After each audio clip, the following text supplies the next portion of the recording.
La madurez de una persona es un tema complejo, amplio, que pues requiere de una trayectoria que lleva toda la vida. Nunca podremos decir que ya alguien ha alcanzado su madurez en sentido pleno y absoluto. Siempre estamos en proceso de avanzar en el camino hacia la madurez. Y además, la madurez incluye muchos aspectos. En otra ocasión he expuesto el tema de la madurez integral, en el cual he procurado señalar que son muchos los aspectos, concretamente, según mi punto de vista, 10 los aspectos que incluyen una madurez completa e integral.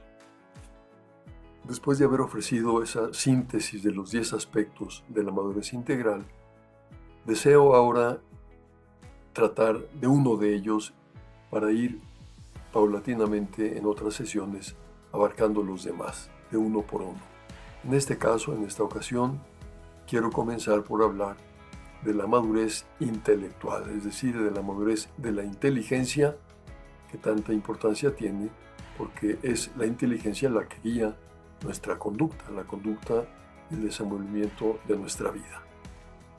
Por tanto, comienzo pues por este tema de la madurez intelectual y voy a hacer una distinción en 3 aspectos. Voy a dividir la exposición en 3 partes. La primera, para hablar de los problemas que hay en la actualidad en torno a la madurez de la inteligencia. La segunda, brevemente señalaré las características generales de la madurez intelectual. Y en tercer lugar, señalaré 10 rasgos que a mi juicio reflejan que una persona es intelectualmente madura. Los problemas actuales tienen un antecedente que nos ayuda a introducirnos en el tema. A partir de 1985 se habla del momento VICA que estamos todavía viviendo en la actualidad. Se le llama momento VICA por las siglas, que significan volatilidad, es decir, hoy todo tiende a ser poco consistente, poco estable, poco permanente, todo es volátil. Incertidumbre, otra de las características del momento cultural y vital que estamos viviendo, donde pues no se sabe muy bien la distinción entre lo que está bien, lo que está mal, lo que va a ocurrir, lo que ha ocurrido, lo que conviene hacer, lo que no conviene hacer. Vivimos un momento de incertidumbre que caracteriza pues este otro aspecto del mundo actual. En tercer lugar, la complejidad. Complejidad porque son multifactoriales las circunstancias ante las que nos topamos. Difícilmente podemos simplificar un problema para decir su causa es esta, porque normalmente van a ser varias las causas de las que el problema procede, etc. Esa complejidad pues también dificulta tener claridad sobre la situación que estamos viviendo. Y por último, un fenómeno de carácter más psicológico, interno de la persona, que en parte es consecuencia de lo anterior, pero también tiene otros elementos y otras causas. La ansiedad que ha ido aumentando considerablemente en los últimos tiempos y que tiene como característica pues esa situación como de angustia, de miedo ante algo desconocido. Es una especie de miedo sin saber la causa, que hace que la persona viva pues una situación bastante difícil de sobrellevar. Estas circunstancias del momento VICA dan origen pues, a una dificultad para madurar en el orden intelectual, repercute en ese proceso de maduración intelectual. Y voy a señalar ahora esos 5 problemas que he elegido para mostrar la dificultad para madurar intelectualmente en el momento que estamos viviendo. La primera de esas situaciones, el primer problema, es la pérdida de la atención. La pérdida de la atención, que tiene mucha relación con el tiempo que la gente dedica al mundo virtual, al internet, a la pantalla, a las redes sociales, etc. ¿Por qué? Pues porque en esa situación y en ese ámbito se vive una permanente recepción de informaciones, de datos que dispersan la mente, que hacen difícil fijar la atención. Por lo tanto, da origen a lo que suele llamarse la crisis de la dispersión, que es la dificultad para enfocarse, la pérdida de focos, de capacidad de concentración, de atender a una sola idea para profundizar en ella, porque la mente está dispersa. Suele decirse, dicen los expertos, que utilizan el término de mente errante para señalar que hay un exceso de información que se cuantifica en 3.000 impactos de información al día. Esto puede tener lógicamente sus variaciones, pero es indudable que son muchísimos los impactos de información que se reciben diariamente y eso explica que la atención se dificulte mucho y que la mente se disperse. Dice Herbert Simon, este premio Nobel, que la abundancia de la información da lugar a la pobreza de la atención. Hay como una conexión muy clara entre esa abundancia de información y la pérdida de atención. Si es excesiva la información que se recibe, pues es muy difícil mantener la atención en algún tema en particular. En segundo lugar, desconexión de la realidad, también provocada por el mundo virtual fundamentalmente, de manera que cuando una persona pasa mucho tiempo, la mayor parte de su tiempo, frente a una pantalla, en las redes sociales, en contacto con un mundo digital, no está en la realidad, en esa realidad que podemos, por ejemplo, experimentar cuando estamos en contacto con la naturaleza, en la montaña, en el mar, etc., ¿no? Ante la pantalla estamos en un mundo artificial, el mundo virtual. Y eso hace que si se permanece demasiado tiempo ahí, acabe confundiéndose ese mundo virtual con la realidad. La persona llega un momento que no sepa exactamente en qué mundo se encuentra. Es lo que suele llamarse técnicamente síntoma disociativo, que consiste en confundir aspectos de la realidad, de esa realidad objetiva en sí misma, con la representación digital. No saber, incluso a nivel individual, personal, quién soy yo, porque mi mundo se ha convertido en una representación propia del mundo digital. En tercer lugar, la caída del coeficiente intelectual. La inteligencia exige para desarrollarse de un esfuerzo, igual que un músculo necesita fortalecerse con el ejercicio, también el ejercicio intelectual hace que la capacidad de la inteligencia se desarrolle.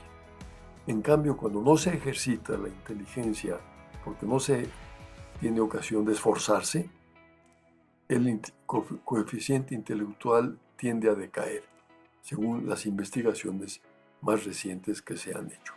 En concreto, suele decirse que cuando aumenta el uso de la televisión o de los videojuegos, ese coeficiente intelectual disminuye. Lo mismo cuando hay un exceso de tiempo frente a una pantalla por motivos recreativos, se retrasa la maduración anatómica y funcional del cerebro. Ya no es solamente que la inteligencia en cuanto a su operatividad pierda capacidad, sino que el cerebro mismo se ve afectado al no desarrollarse por no estar realizando un esfuerzo de carácter intelectual. En cuarto lugar, la pérdida del lenguaje. El lenguaje es con lo que expresamos nuestras ideas, nuestros conceptos, pero se traduce en palabras. Cuando se van perdiendo palabras porque pues, se reduce el ámbito de la conversación, de los conocimientos a pocas cosas. Entonces también se reduce la capacidad de pensar. Y esto está ocurriendo también en la actualidad. Si no hay una ampliación de la cultura, por ejemplo, porque no se leen libros que admiten adquirir un mayor vocabulario, un mayor lenguaje, sino que al contrario, al experimentar un reduccionismo en las palabras, pues entonces se piensa menos, se tienen menos recursos para pensar, afecta al pensamiento.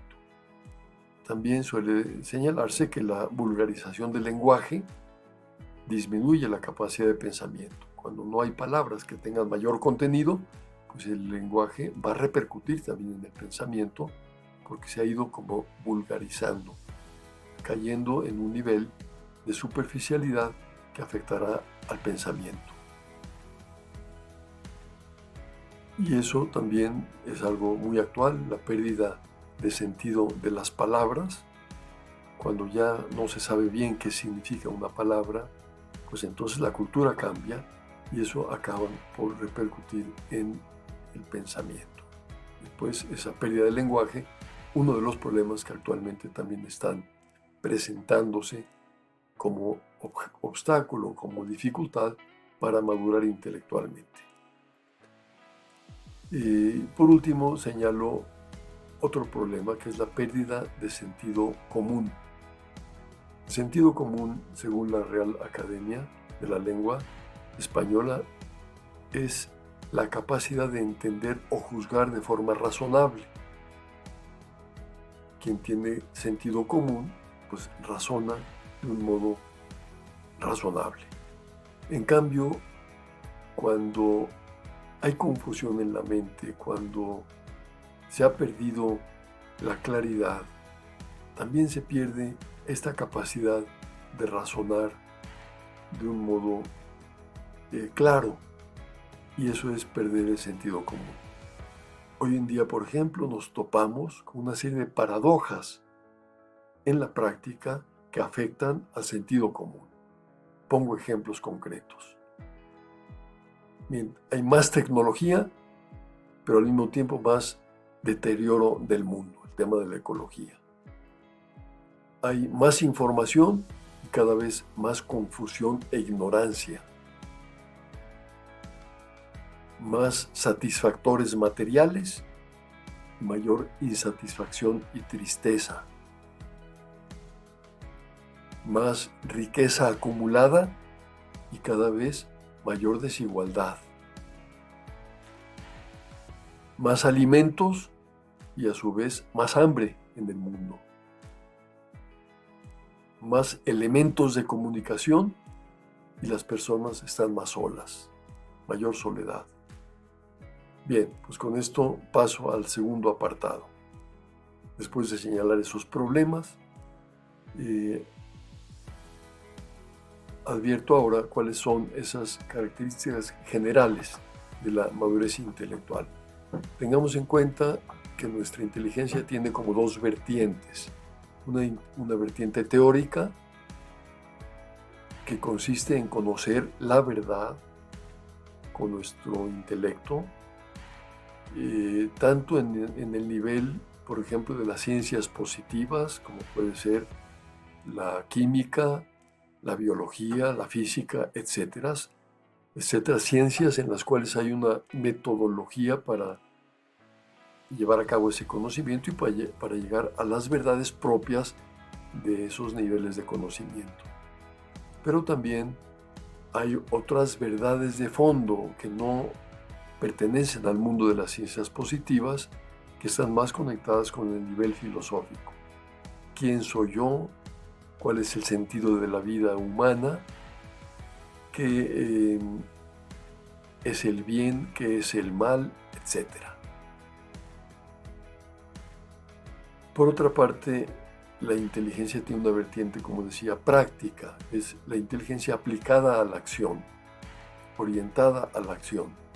Y aquí intervienen saberes como puede ser el arte, el pintor que tiene un conocimiento y que lo aplica y viene como resultado de ese conocimiento un producto, que es la obra de arte, o la técnica en ese mismo nivel con otra finalidad distinta. El constructor de una máquina, pues, o el que utiliza una máquina para una finalidad determinada, está teniendo un conocimiento práctico que le permite modificar la realidad en el orden técnico.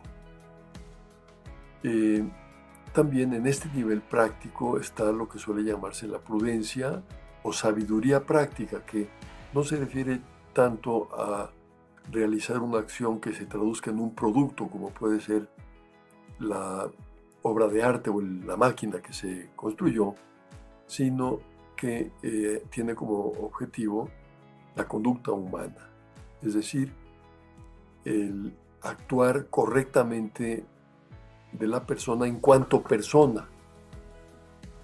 Esa es la prudencia que nos lleva, por tanto, a actuar de manera que nos conduzcamos de acuerdo a lo que corresponde a lo que somos como personas humanas.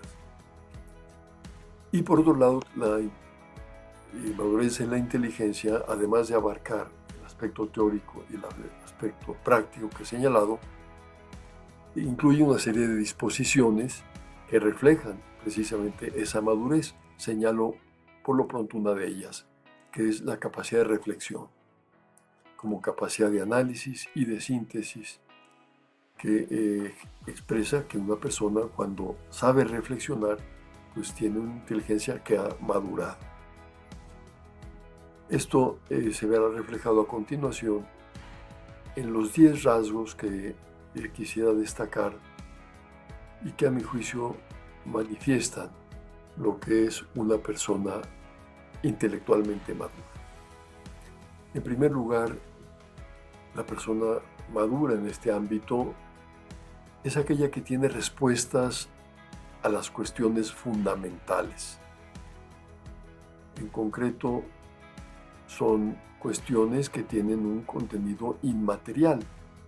No se refiere a las realidades tangibles, sensibles, materiales, a las que, por ejemplo, se aplican las ciencias positivas, sino son realidades inmateriales que dan respuesta a cuestiones como las siguientes: los valores, el sentido de la vida, el amor, el sufrimiento, Dios.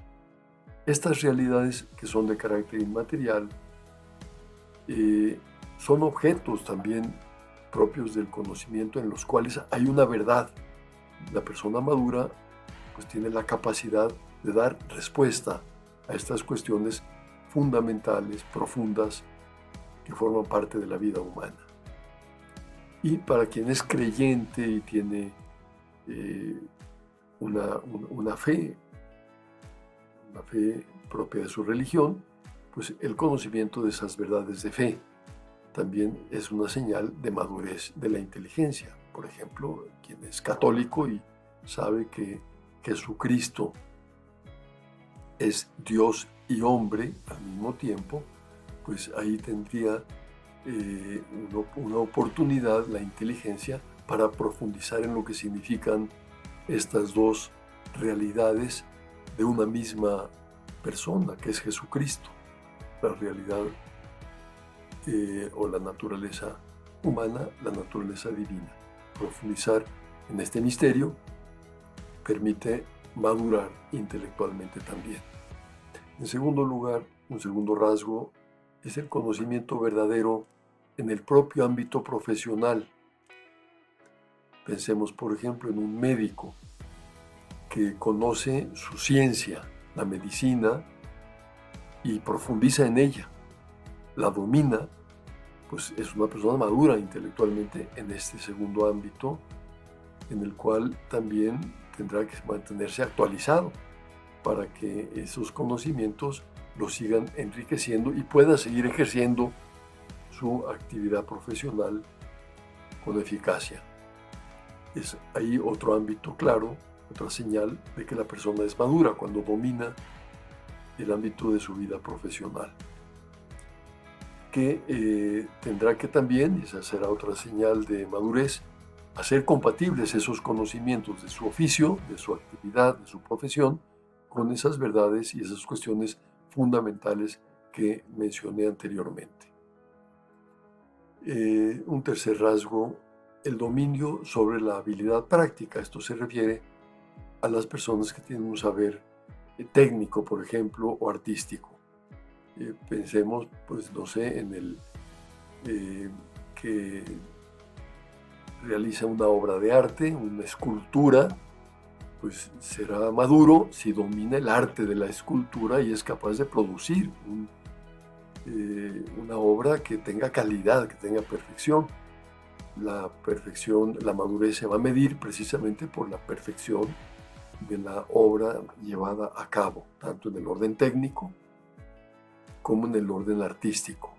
Pero también es muy importante, como la persona es una unidad, que tengamos en cuenta que no basta con ser maduro en este aspecto, sino que hay que hacerlo compatible también con el perfeccionamiento de la persona en cuanto persona. Una actividad práctica que fuera en contra del desarrollo ético, por ejemplo, de la persona, del desarrollo integral de la persona, no sería adecuada. Un cuarto rasgo de madurez intelectual es el criterio ético, es decir, el que la persona en su vida ordinaria y en su actividad profesional y en todos sus ámbitos tenga claridad de lo que es bueno, de lo que es malo, que sepa distinguir entre el bien y el mal, las acciones que son adecuadas a su propia naturaleza y que por lo tanto le conducen a su fin último, que son las buenas acciones, y aquellas otras que desvían a la persona de su finalidad porque contradicen su propia naturaleza. Es la ética la que da ese criterio. Y aquí juega un papel muy importante la virtud de la prudencia, precisamente, que nos permite hacer esas distinciones. Y un rasgo de prudencia es tener, pues, un juicio ponderado, un discernimiento claro. La persona que sabe juzgar con objetividad las cosas, con oportunidad, está manifestando claramente madurez en su inteligencia. Pero como además todos tenemos siempre el peligro de equivocarnos, pues por ejemplo una manifestación de prudencia será contar con el consejo de los demás. La persona madura no solo se apoya en sí misma y en sus propios conocimientos, sino que cuenta con el apoyo de otros, con los cuales puede contrastar sus puntos de vista o a quienes puede también incluso consultar sus dudas, etc.